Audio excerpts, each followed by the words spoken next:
राधे राधे दोस्तों। पहली दास्तान में आप सभी का स्वागत है। तो आइए आज हम जानते हैं एक बहुत ही रहस्यमय कहानी के बारे में। जी हाँ मेरे दोस्तों, काले पानी की रहस्य के बारे में। एक बुद्धिमान राजा की कहानी है जो कि बहुत समय पहले की बात है। हिमालय की तराई में बसा हुआ एक सुंदर राज्य था, अमेश्वर। इस राज्य पर राजा वीरेंद्र देव का शासन था। राजा वीरेंद्र न सिर्फ बलशाली और निडर थे, बल्कि ज्ञान, विवेक और न्यायप्रियता के लिए भी प्रसिद्ध थे। राज्य के पूर्वी छोर पर एक रहस्यमय झील थी, जिसे सब लोग काला पानी कहते थे। कहा जाता है कि उस झील के किनारे जो भी जाता था, उसमें उतरता था, फिर कभी लौट कर वापस नहीं आता था। कई पीढ़ियों से यह झील डर और रहस्य की प्रतीक बन चुकी थी। गांव के बुजुर्ग कहते थे कि झील स्थापित है, वहां कोई दैत्य यानी कि दूत का वास करता है, जो लोग को निगल जाता है। इस डर की वजह से उस दिशा में खेती नहीं होती थी। कोई चरवाहा अपने पशुओं को उस तरफ नहीं ले जाता था। बच्चों को डराने के लिए माताएं कहती थी, काले पानी के पास मत जाना, वरना झील का दूत तुम्हें खा जाएगा। राजा वीरेंद्र इस अंधविश्वास को बचपन से सुनते आए थे, पर उनके मन में हमेशा प्रश्न उठता कि अगर सच में कोई दूत होता तो क्या अब तक वह पूरे राज्य को नष्ट नहीं कर देता? क्या रहस्य कुछ और है? एक दिन राजा ने राज दरबार में चर्चा चलाई। कुछ ग्रामीणों ने शिकायत की कि काले पानी के डर से गांव का विस्तार रुक गया है, खेत सूखे पड़ गए हैं। राजा वीरेंद्र ने निश्चय किया, अब समय आ गया है कि इस रहस्य को पर्दा से उठाया जाए। राजा ने अपने भरोसेमंद सेनापति उदय सिंह, राजवैद्य और कुछ सैनिकों के साथ उस झील पर जाने का योजना बनाई। अगली सुबह सूरज की पहली किरणों के साथ राजा दल बल के साथ झील की ओर आगे बढ़े।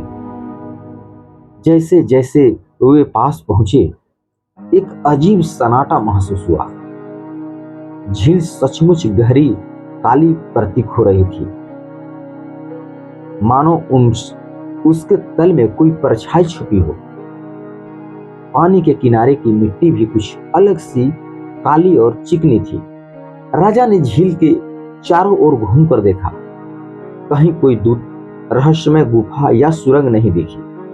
तब राजा ने वैद्य से कहा, इस पानी का नमूना लो और महल की प्रयोगशाला में इसका परीक्षण करो। कुछ दिन बाद वैद्य और राजवैज्ञानिकों ने जांच करके बताया कि महाराज, इस झील के किनारे की मिट्टी में प्राकृतिक रूप से एक खास काला खनिज मिला है, जो पानी में घुलकर इसे काला बना देता है।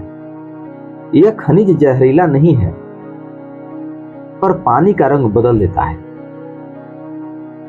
यानी पानी, झील शापित नहीं है, न ही उसमें कोई दूत था। सब कुछ प्राकृतिक है। राजा की बुद्धिमानी और योजना से राजा वीरेंद्र ने ठान लिया कि इस रहस्य को प्रजा के सामने लाना है। उन्होंने दो बड़े काम किए। जल संशोधकों की मदद से झील के पानी को साफ करने का प्रबंध किया। झील के चारों ओर एक सुंदर उद्यान, मंदिर और घाट बनवाए, जिससे लोग वहां आए और देखे कि डरने की कोई बात नहीं। जब काम पूरा हुआ, राजा वीरेंद्र ने पूरे राज्य को झील के किनारे एक विशाल उत्सव के लिए बुलाया। स्वयं राजा ने सबसे पहले उस झील में स्नान किया और फिर सबको आमंत्रित किया। लोगों ने देखा कि राजा जीवित और स्वस्थ और प्रसन्न हैं। धीरे धीरे लोग का डर मिट गया। बच्चों ने वहां खेलना शुरू किया, स्त्रियों ने घाट पर पूजा की और किसानों ने झील के आसपास की जमीन पर खेती करना शुरू कर दिया। अब वह झील काले पानी की बजाय शिव जलाशय कहलाई, क्योंकि पास ही शिव का बहुत सुंदर मंदिर बना दिया गया था।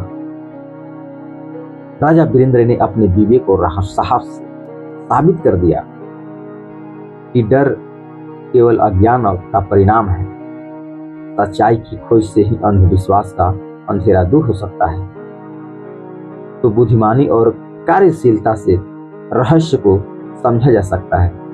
तो दोस्तों, ये कहानी आप लोग को कैसी लगी कमेंट करके जरूर बताइएगा, और इस वीडियो को लाइक कीजिएगा, कमेंट कीजिएगा, शेयर कीजिएगा। हमारे चैनल पर अगर नए होंगे इस चैनल को सब्सक्राइब कर लीजिएगा। तब तक धन्यवाद।